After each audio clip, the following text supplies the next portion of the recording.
Mesdames, Messieurs, bonjour. Sabah al-khair.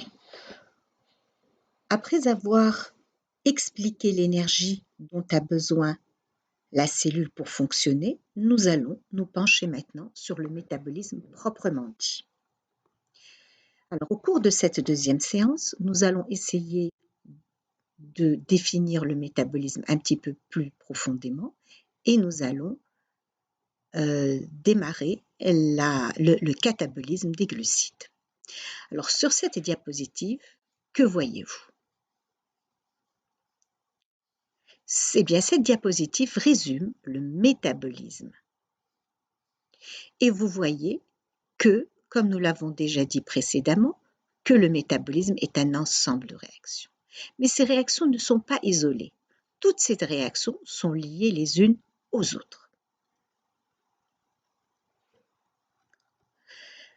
L'ensemble des processus qui constituent le métabolisme forment donc un réseau très complexe de réactions enzymatiques organisées en voie métabolique. Il existe plus d'1 millier de réactions chimiques dans un organisme. Le métabolisme est un ensemble cohérent contenant de nombreux motifs communs. Qu'appelle-t-on motifs communs? Regardez, ici nous voyons un squelette. Donc, ici vous avez le métabolisme et au centre de ces voies métaboliques, il y a un squelette sur lequel nous allons travailler. Ici vous avez la glycolyse, le cycle de Krebs, le mécanisme de la phosphorylation oxydative. Ce n'est pas très clair, mais nous allons les travailler en détail. Le nombre de types de réactions est relativement petit. Bon, ça veut dire quoi? Ça veut dire qu'on aura beaucoup de réactions de phosphorylation, des réactions de carboxylation, des réactions de décarboxylation, des réactions d'oxydoréduction, des réactions d'isomérisation. Et donc, le nombre, en réalité, n'est pas très grand. Un certain nombre de molécules jouent un rôle central dans toutes les formes de vie, par exemple le pyruvate, par exemple l'acétylcoenzymate que nous allons voir en détail. Alors, que retenir de ce métabolisme? Ce que je vous demande de retenir, puisque nous avons dit que le métabolisme, c'est un ensemble de réactions, et que dans ces réactions, il y a des réactifs et des produits. Donc, pour chaque métabolisme que nous allons étudier, il va falloir retenir c'est quoi les réactifs, c'est quoi les produits de la réaction. Par exemple, la glycolyse, la gluconéogenèse, le cycle de Krebs, le métabolisme des acides aminés, le métabolisme des lipides, sur lesquels nous allons nous pencher. Donc, il faut connaître c'est quoi les formules des réactifs et des produits pour chaque type que nous allons étudier.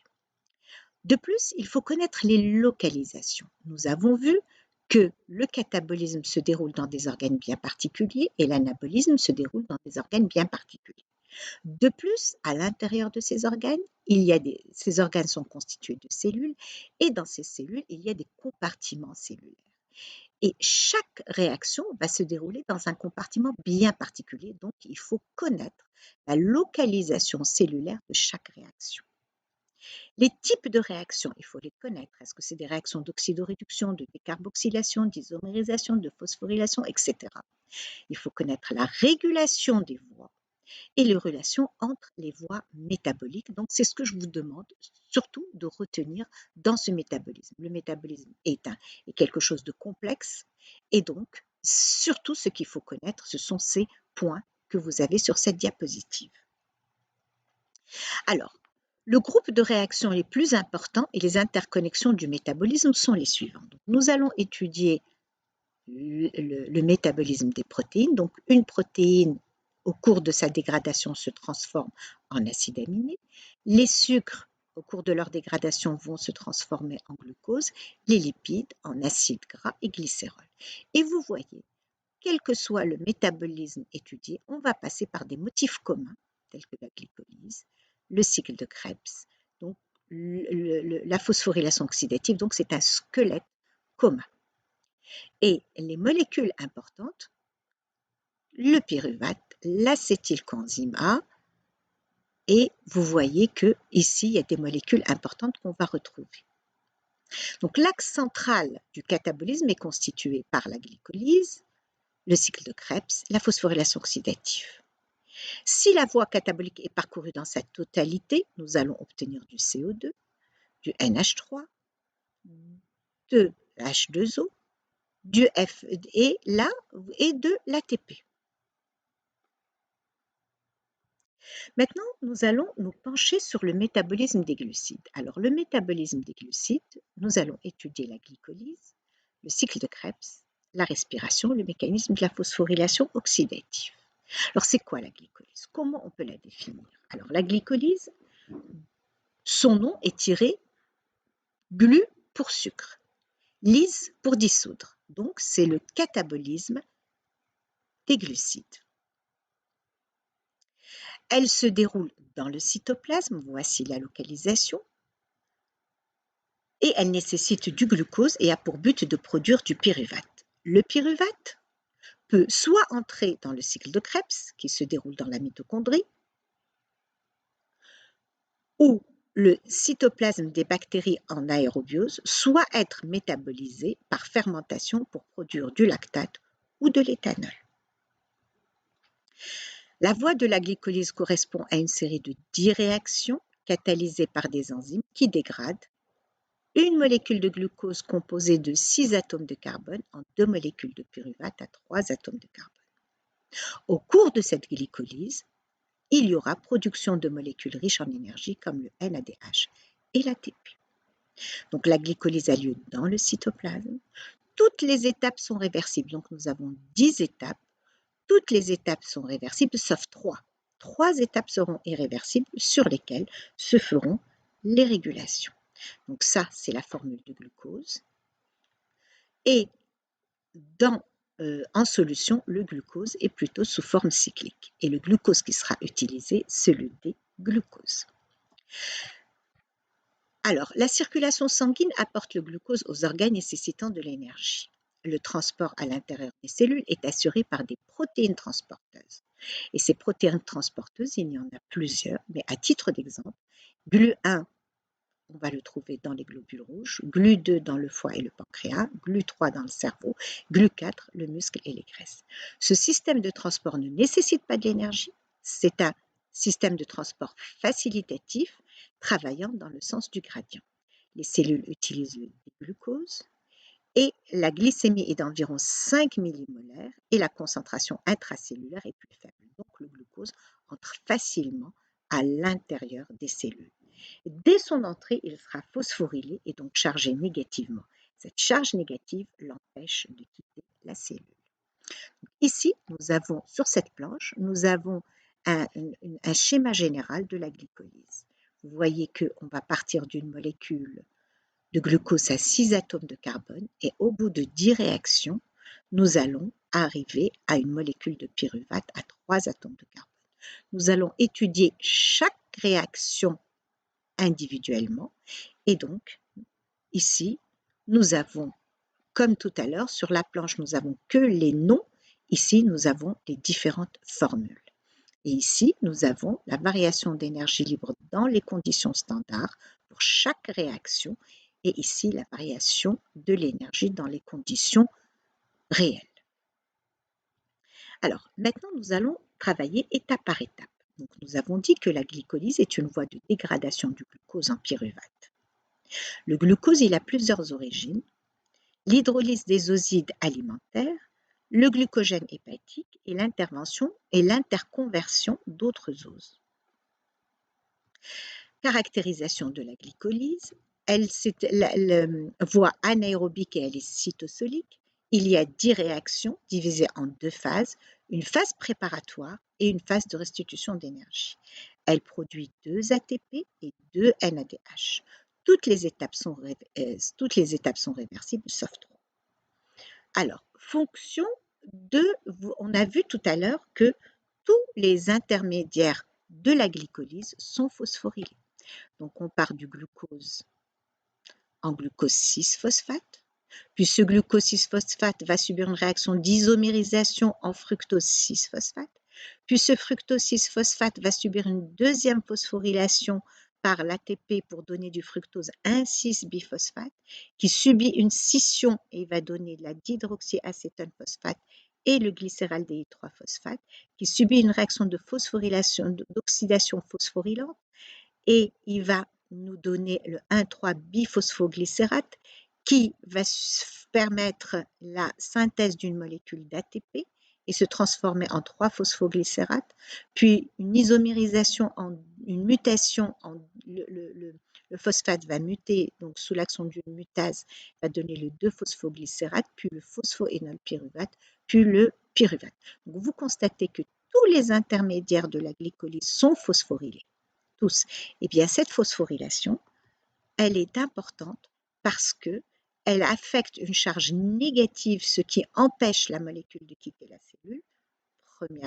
Première fonction de la phosphorylation. Deuxième fonction, c'est un signal de reconnaissance pour les enzymes qui catalysent les réactions. Et le troisième, c'est que le groupement phosphate va intervenir dans la conservation de l'énergie qui contribuera à la formation des ATP.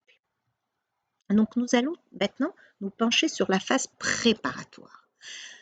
Donc nous avons dit que la première étape, c'est la transformation du glucose en glucose 6-phosphate. D'accord? Cette réaction nécessite de l'énergie, du magnésium pour se faire et de l'énergie sous forme d'ATP. Alors voici cette réaction. La phosphorylation du glucose, l'enzyme s'appelle l'hexokinase. Réaction irréversible. Donc cette première étape est une étape irréversible. Elle est très exergonique. L'enzyme est ubiquitaire, ça veut dire quoi? Que cette enzyme, l'hexokinase, elle qualifie une molécule présente dans de très nombreux tissus de l'organisme. Elle est non spécifique, mais elle a une forte affinité. Forte affinité, ça veut dire que dès qu'il y a très peu de concentration de glucose, eh bien, elle va le détecter et le transformer. C'est une enzyme magnésium dépendante. Et on a déjà vu ça, que le magnésium, il possède deux charges positives. Et il va se fixer sur l'ATP pour neutraliser les deux charges négatives de l'ATP pour que ce complexe-là puisse se fixer sur l'enzyme. Il y a une consommation d'une molécule d'ATP et le glucose 6-phosphate est un inhibiteur de l'hexokinase. Quand la concentration de glucose est très élevée, eh bien, le glucose 6-phosphate inhibe l'enzyme. D'accord? Donc, la variation d'énergie libre dans les conditions standards, elle est de moins 16,7. Par contre, dans les conditions physiologiques, elle est de moins 33,5 kJ par mol. Donc, la deuxième réaction est une réaction d'isomérisation. C'est la transformation du glucose 6-phosphate en fructose 6-phosphate. Cette réaction, elle est catalysée par une isomérase, phosphohexoisomérase, transformation d'un aldose en acétose. L'enzyme, elle est formée de 2 sous-unités et elle a un poids moléculaire de 125 000. La troisième réaction, c'est la réaction catalysée par la phosphofructokinase. Et bien cette réaction, elle est très importante pour la glycolyse. C'est une réaction clé pour la glycolyse.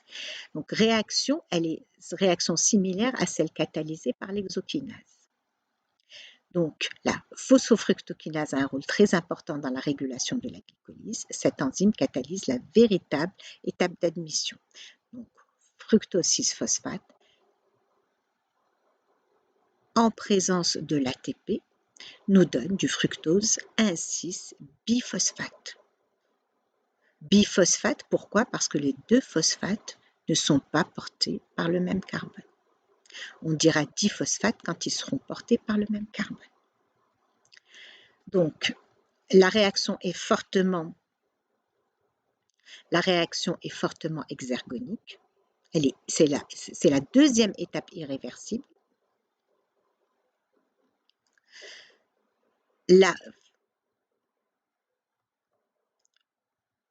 La phosphofructokinase est une enzyme clé. Sa vitesse est la plus lente de la glycolyse. Étape limitante de la voie métabolique. Sa régulation est étroitement liée à la concentration d'ATP et d'AMP et dépend du niveau énergétique de la cellule. Quatrième étape, c'est la réaction où il va y avoir une scission ici. Elle est catalysée par l'aldolase. L'aldolase est une enzyme formée de 4 sous-unités, avec un poids moléculaire de 150 000, bien que fortement endergonique. La réaction se produit parce que dans le cytoplasme, la concentration des triose-phosphates est 8 fois plus basse que celle du fructose 1,6-biphosphate. La 5e étape, c'est la transformation du triose par l'action d'une triose phosphate isomérase. L'aldolase produit du glycéraldéhyde-3-phosphate et de la dihydroxyacétone phosphate. Seul le glycéraldéhyde-3-phosphate est utilisé par les réactions suivantes. Il faut donc transformer la dihydroxyacétone en glycéraldéhyde-3-phosphate. C'est une réaction d'isomérisation. Alors, le bilan de la phase préparatoire, consommation de 2 ATP.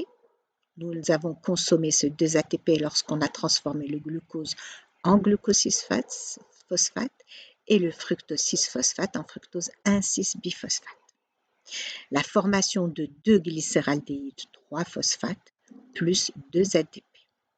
La phase préparatoire a un coût énergétique de 2 ATP. Merci de votre attention.